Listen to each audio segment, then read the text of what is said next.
Maqaa gooftaa keenya Yesuus Kiristoosiin nagaanii fi araarri Waaqayyoo ayyaanni fi eegumsi gooftaa keenyaa dachaa miliyoona isiniif baay'atu.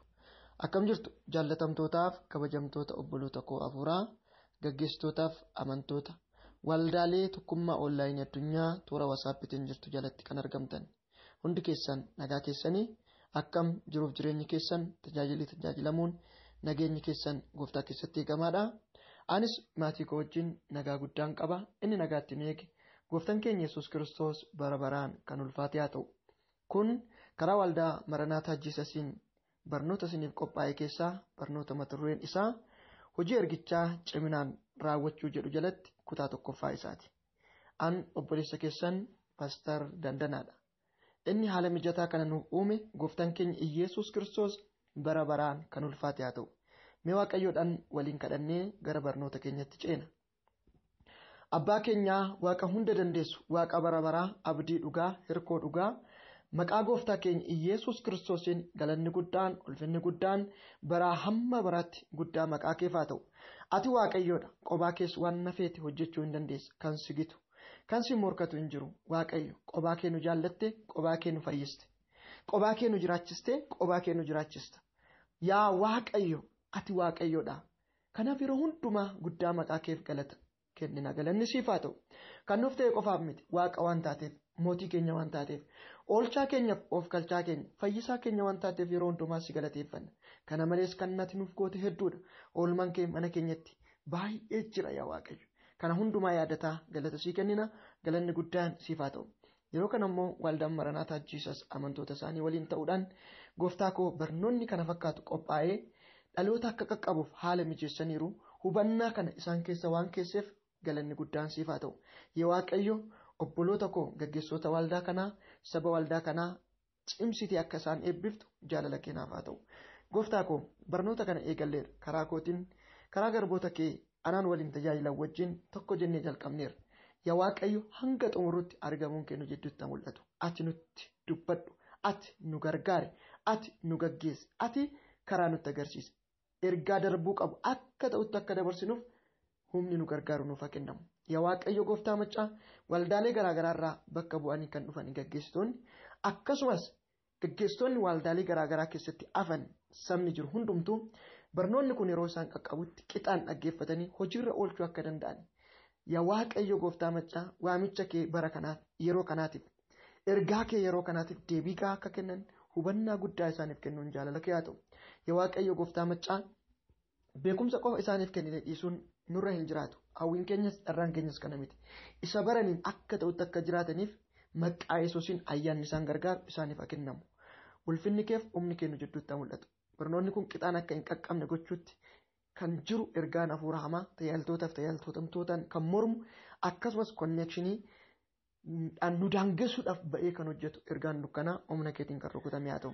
Ayyaanni keef humni kee irreen keef gargaarsi kee nu wajjiniin haa ta'u. Kana waan gootuuf galanni siif haa ta'u. Maqaa gooftaa keenya Yesuus Kiristoosiin ameen. Hojii ergichaa ciminaan raawwachuu kan jedhu jalatti barumsa kutaa tokkoffaadha. Kutaa macaafa qulqulluu bu'uura godhadhee irratti dubbadhu keessumaayyuu kutaan irratti xiyyeeffadhu kutaa lamaadha. Kutaalee lamman kana isiniifan dubbisa. Inni jalqabaa Wangeela Maatiyos boqonnaa 28 lakkoofsa 18 kaasee isa jiruun dubbisa maqaa Yesuusiin. Yesuus immoo gara isaaniitti dhiyaatee gooftummaan hundinuu Waaqa irratti lafa irratti anaaf kennameera. Egaa dhaqaa maqaa Abbaatti fi Ilmaatti kan Hafuura Qulqulluuttis isaan cuubuudhaan saba hundumaa bartoota kan koo godhaa. Waanan isin abboome hundumaa eeguu isaan barsiisaa. Kunoo ani immoo hamma dhuma baraatti guyyaa hundumaas isin wajjin nan jira isaaniin jedha.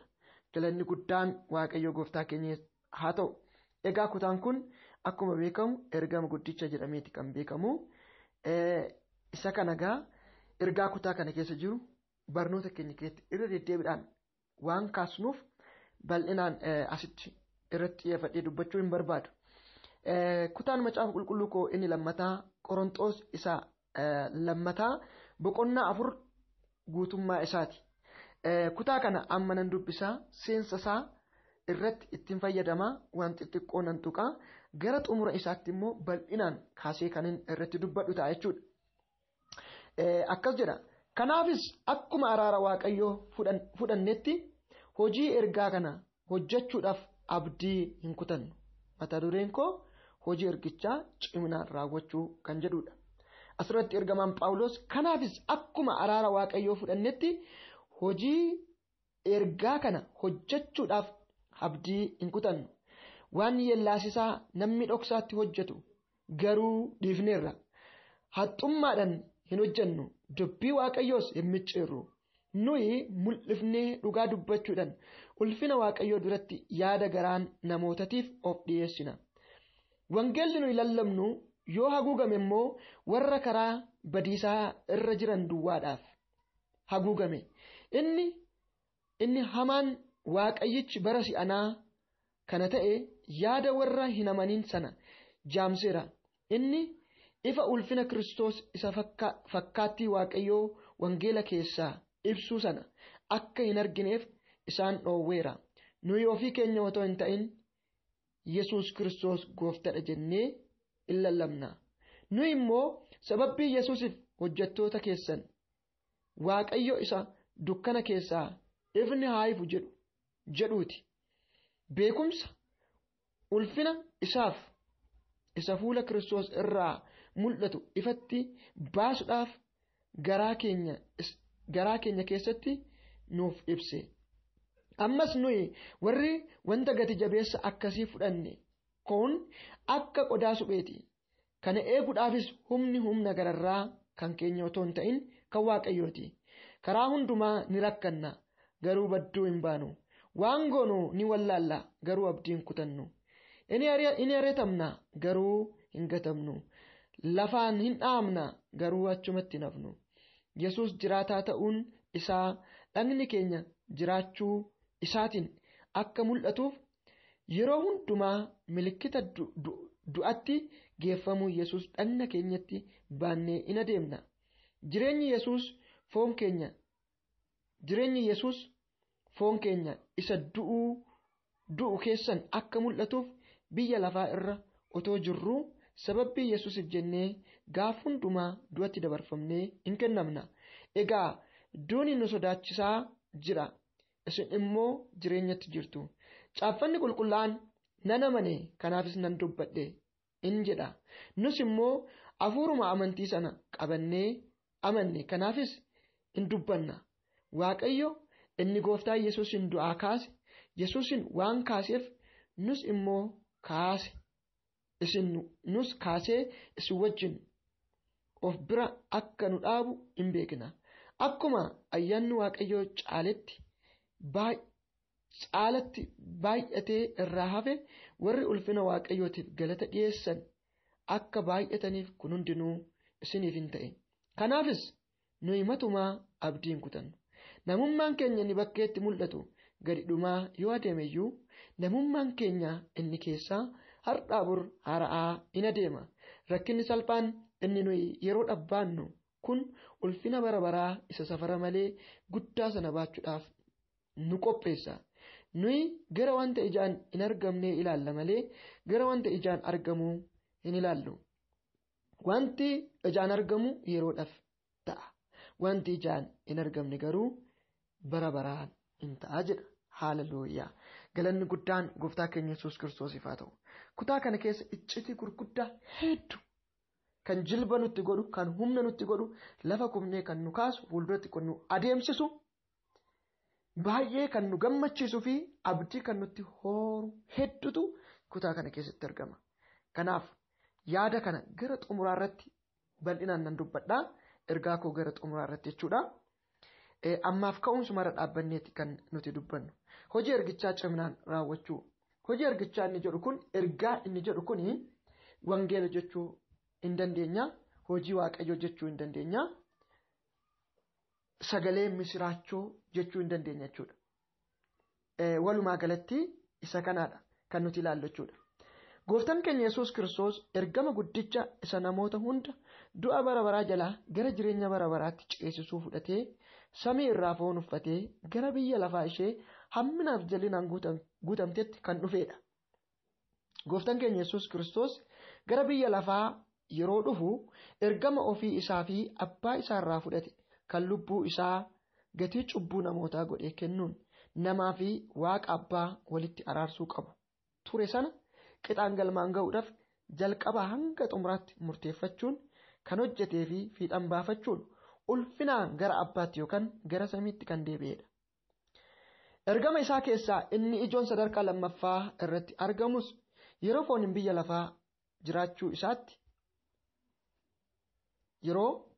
lafaa jiraachuu isaatti xumuree gara samiitti deebi'u karaa fayyinaa qophaa'e kana biyya lafaatti namoota agarsiisuu danda'an yookaan ergamoota hojii ergichaa ciminaan raawwachuu danda'an irratti qixaan hojjechuu ture. Ga'uma kanaan namoota filatee adda baafatee irratti hojjechuudhaan fakkeenya isaa akka hordofaniif xumura irrattis bakka buufatee kan ol butamedha. Kana egaa hojii ergamootaa boqonnaa 28 lakkoofsa 18 hanga 20 sana amma isiniif dubbiseef Maatiyos boqonnaa 28 lakkoofsa 18 hanga 20 sana amma isiniif dubbiseef hojii ergamootaa boqonnaa 1 lakkoofsa 11 irraa akkasumas kutaa biraa irratti tuqamee jira argachuu dandeessu. Gooftaan keenya Yesuus Kiristoos ergama guddaa baatetti kan gara biyya lafaa dhufe. Sababa cubbuu Addaamiif Hewaaniin ilmaan namootaa kufanii turanii sababa kanaafis namni waaqarraa gargar ba'ee ture. Namni mootummaa waaqayyoo keessaa ba'ee ture. Namni jireenya bara baraa keessaa ba'ee ture. Namni gara du'a bara baraaf gara badiisa bara baraatti seenee ture. Guyyaa kana kaasee waaqayyo waaqa jaalalaa waan ta'eef nama akka bifaaf fakkeenya isaatti ofitti aansee uume kana sababa cubbuu isaatiin badee akka afuufi seexana ordofee gara isa seexanaaf qophaa'e ibidda bara baraa sanatti akka galuuf waaqayyo garaa jabaateen dhiisne bara kakuu moofatii kaasee yeroo yerootti waaqayyo karaa fayyinaa karaa araaraa karaa namni gara waaqayyootti ittiin deebi'u cubbuu isaatiif dhiifama argatee fuula waaqayyoo ittiin dhaabbachuu danda'u walitti dhufeenya namaa waaqayyo wajjin jiru isa gargar cite sana karaa ittiin haareessuu danda'u hedduu gochaa ture waaqayyo.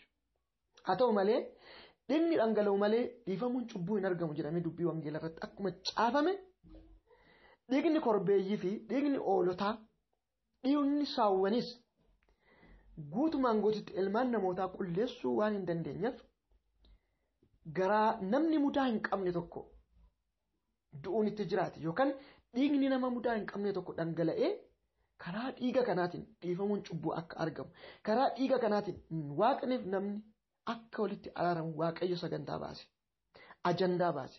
Egaa biyya lafaa irratti nama ta'ee dhalatee namni mudaa hin qabne tokkollee waan hin jirreef mudaa kan hin qabne tokkicha ilma isaa Yesuus Kiristoosiin gara biyya lafaatti erguudhaaf waaqayyo abbaan hin murteesse.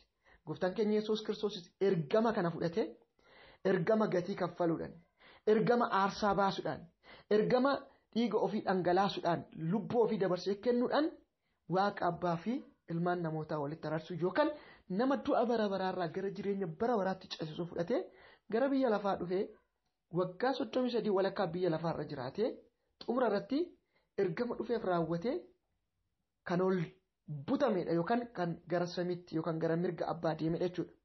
Egaa gooftaan keenya Yesuus Kiristoos dhalatee naannoo waggaa 12ffaatti gara mana qulqullummaa akka deemee achitti haadha isaaf abbaa isaa yookaan haadha isaa Maariyaamiin yookaan abbaa biddeenaa isaa kan ta'e abbaa warraa Maariyaam kan ta'e Yoosef biraa duubatti otoo isaan hin beekin hafuusaa kutaa macaa qulqulluurraa in hubanna. Sanaan booddee waggaa 18 guutuu Yesuus eessaaf haala akkamiirra akka ture macaafni qulqulluu wanti nutti himu hin jiru ifaan ifatte jechuudha. Hanga waggaa 30tti waggaa 12 kaasee hanga waggaa 30tti eessa maalirra akka ture macaafni qulqulluu ifaan ifatti nutti himu. Haa ta'u malee dhugaa jirru karaalee garaagaraatiin gaafa qoran gooftaan Yesuus Kiristoos Maariyaamiif Yoosefiin deeggaraa akka ture karaalee garaagaraatiin isaan bukkee dhaabbataa akka ture akkasumas ergichaaf yookaan ergama isaa xumuruudhaaf wantoota isa deeggaru irratti hojjetaa akka turedha kan nuti hubannu. Egaa gooftaan keenya Yesuus Kiristoos waggaa 30ffaa irrattidha kan inni cuuphame akka seera Yihudiittidha hojii ergaa isaatii kan raawwataa ture waan ta'eef seera Yihudii keessattidha kan inni dhalate Yihudoota irraa kan inni dhalate waan ta'eef gooftaan Yesuus Kiristoos waan godhu hundumaa ergama isaatiif jecha of eeggannoodhaan gochaa kan ture. Namni gayeessa ta'ee hojii hawaasummaa tokkotti hirmaachuu kan danda'u hojii kamirrattuu hirmaatee hojjetee fudhatama argachuu kan danda'u waggaa 30 yeroo ga'ettidha. Kanaaf gooftaan Yesuus Kiristoos waggaa 30tti cuuphame waggaa 30ffaa isaa irrattis immoo namoota ergama isaa galmaan ga'uu danda'an bara baraan lafarra fooniin akka hin jiraanne hin beeka. Waggaa 3 walakkaan booddee ergama isaa akka xumuru waan beekuuf osoo hool hin butamin ergama isaa xumure osoo hin deemin waggaa 3 walakkaa guutuu qaama irratti hojjechuu danda'u. Qaama amaanaa itti kennu dhugaa barsiisee karaa jireenyaa sirriitti baranii karaa dhugaa sirriitti baranii erga Kiristoos Yesuus ergama foonii lafarratti qabu xumuree gara samiitti deemee hojii gooftaan Yesuus Kiristoos biyya lafarratti hojjetaa ture san itti fufsiisuu addunyaa hundumaan uumama hundumaan namoota ga'uu danda'an irratti hojjetaa akka turedha kan nuti hubannu. Gooftaan Yesuus Kiristoos duuka bu'oota 12 in filate jechuudha. Duuka bu'oota 12 kanarratti qixaan in hojjetee hin barsiisaa ture, iddoo sagadaatti barsiisaa ture, fiildii baasee bakkeelee garaagaraatti karaarra deemaa barsiisaa ture, mana namoota dhuunfatti walitti qabee barsiisaa ture, fakkeenyaan barsiisaa ture, kallattiin barsiisaa ture, karaalee garaagaraatiin hojii guddaa duuka bu'oota irratti hojjete jechuudha. Kan hojjete erga xumuree waggaa 3 walakkaan booddee yookaan waggaa 33 walakkaa isaa irratti gooftaan keenya Yesuus Kiristoos gara du'aatti dhiyaate. Yeroo gara du'aatti dhiyaatutti namni tokko dulloomees haa ta'u dhukkubsatee duudhaaf yeroo ga'u akka aadaa keenyatti hin beektu wanti inni godhu ni jalqabaan jaarsolee biyyaa waamee yookaan namoota jaallatu waamee yookaan ilmaan isaa walitti waamee dhaamsa dhaama. Ilaa lafti iddoo sana jiru abaluudhaaf yookaan immoo qabeenyi inni kun kan abaluuti jedhee qabeenyaaf dhaamsa hin dhaama. Kana malees mul'ata yoo qabaate, kaayyoo yoo qabaate, karoora yoo qabaate, wanti jalqabeen xumure yoo jiraate waa'ee maatii isaatii, waa'ee biyya isaatiitiif immoo nama jaallatu tokkotti amaanaa kenna. Yoo hiriyaa ta'e hiriyaa isaati, yoo abbaa ta'e abbaa, yoo ilmaan ta'e abbaati. Ilaa ilmoo koo adaraa naa qabaa naa kunuunsaa. Ilaa hojiin jalqabe kan ilaa adaraa fiixannaa baasan. Ilaa biyya koo.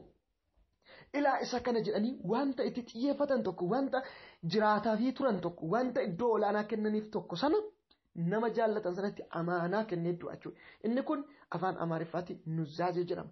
Kun kan barameedha jechuudha. Nu birattis dhaamsa dhaamee sanaan booddeen du'a jechuudha. Akkuma kana gooftaan keenya Yesuus Kiristoos hojii hojjetu hundumaa fooniin biyya lafaarratti karoora fooniin qabu xumuree yeroo deemu dhaaka'utti duuka bu'oota isaa walitti qabee dhaamsa xumuraatti kan inni dhaammate. Adaraa itti kennate jechuudha.